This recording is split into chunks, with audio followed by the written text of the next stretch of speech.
welcome back to our channel. Ruth here, and in today's video I'm excited to share with you a success tip that I found from Forbes advice.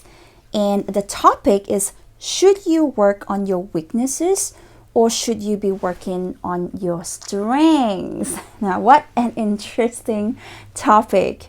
And before I get started, I'm just going to read an excerpt from the article, and this is from Forbes advice.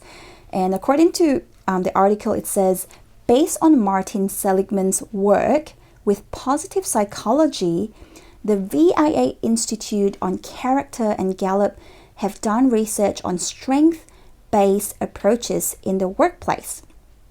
In one of the studies, Gallup found that employees feel more confident, self-aware, and productive when focusing on strengths rather than weaknesses.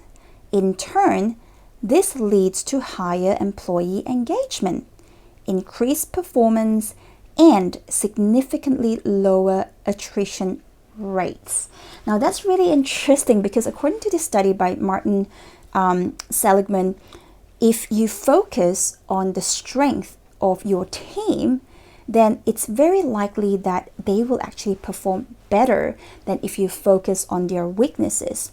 Now, personally, I actually think that that's very true because I believe that if we focus on someone's strengths, this is where they perform best. For example, with myself, I know for sure that there are areas where I'm great at, but there are areas where I'm not good at. And if I focus on those areas, I will not perform well. But if I focus on my strengths, I'll do very, very well. So my question to you is, what about you? What are your strengths? What are your weaknesses? Okay, so, the thing is, you know yourself best. You know what you do well. You know what you're passionate about, and you know what you don't really like. And it's interesting because I believe that all of us are called for a specific purpose. I believe that we have a God-given talent that's been given to us. It's innate in our nature. We can't explain it, but we were just pretty much born with it, right? And so I think it's important that we not so much focus on our weaknesses, but if we can focus on the strengths and start to build that and work on it, I think we're going to have a much more satisfied and happier life. Now, I'm not saying that we shouldn't work on our weaknesses. For example, if you're a CEO of a company and you've got a bunch of employees under you, and you know that there might be great in particular areas, but they're not really great in certain areas. So you might actually have to sit down with them and have a meeting and provide constructive criticisms and say, hey, you might want to improve on this.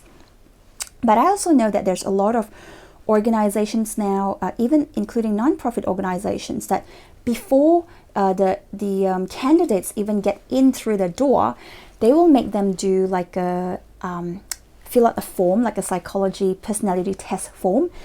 And with that, they'll be able to actually determine what the personality of this person is, what the strengths are, what the weaknesses are. And then from there, they will allocate them to the different departments. And they actually found that to be really effective. So if that's working out for corporations, I think that we should really start looking into that. John Maxwell puts it this way. John Maxwell is a leadership trainer based in America. He's won awards, really well-respected leadership teacher. And this is what he said. He said, if you're naturally, not very good at something, let's say 2 out of 10 in a particular task, for example, it doesn't really matter how hard you try, because if you try really hard, you might get up to about a 5 or a 6. You'll become average. But he says, if you are naturally quite good at something, even without having to exert lots of effort, so let's say you're a 6 or 7 out of a 10, if you work hard and you put in some effort, you might actually become really, really good, such as a 9 out of a 10 in your field. I actually fully agree with that.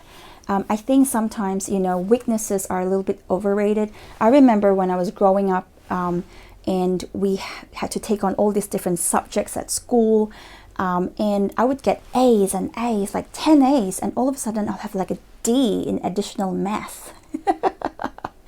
I'll get you know, 100% in other, but this one I've got like 50%. Like, what's going on? You know, so I had a tutor, and I improved on it. Eventually, I got an A. But thank God, I mean, thank God, I didn't actually become a scientist, you know. I mean, I would have blown up the lab. But what I was good at was I was really good in regurgitating facts. You know, I could get 100% in history. And my teachers used to come to me and say, what did you have for dinner last night? How did you get 100%? How did you recite everything word for word? And so that actually helped me, you know, and I thank God for my father, because you know, at the age of 16, he came to me and said, what do you want to do when you grow up? And I said, you know, I want to be maybe a lawyer, you know. So he helped me to focus in my strengths. And so I did English law, Australian law. And at the time of recording this video, I'm still in practice. I'm a partner in a law firm. I've been doing this for about 13 years now, but I also run a couple of different business consulting firm and other businesses. So I'm glad I focused on my strengths and not on my weaknesses, because I seriously don't think I would have done well being an accountant or a scientist. And that's okay. I think the thing is, we don't have to be good at every single thing. We're all unique, you know, but I think it's time for us to actually accept someone and help them grow in their areas of strength. In summary, don't be afraid to work on your own weaknesses, because there are things that will come in handy. For example, for years, I tried to avoid, you know, learning about numbers and tax and, you know, accounting, because I thought, well, I'm a lawyer, you know, that's an accountant's job. But then, you know, when I got into business, I had no choice. I had to learn about tax, what's profit and loss, what's a business activity statement, that's what we call it here in Australia. You know, how do you pay taxes to the government, how much do you allocate, you know, what's the business structure, etc. So I had no choice but to learn it. So again, it's okay to work on your weaknesses, but I think if you can focus yourself, and also especially if you lead an organization, to actually look at your employees' strengths and then focus them on that. And that's going to really help, you know. For example, according to the article from Forbes, they say, well, it actually leads to higher employee engagement, increased performance, and significantly lower attrition rates. So I hope you enjoyed the content of today's video, and thank you so much for taking the time to watch the video.